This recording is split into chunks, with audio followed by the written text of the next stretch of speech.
কথা শুনে বকুল হাসে, কই তাহার মতো তুমি আমার কথা শুনে হাসো না তো।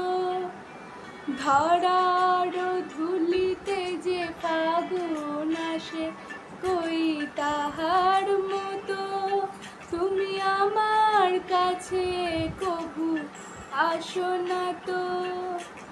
অলির কথা শুনে বকুল হাসে, কই তাহার মতো তুমি আমার কথা শুনে হাসো না তো।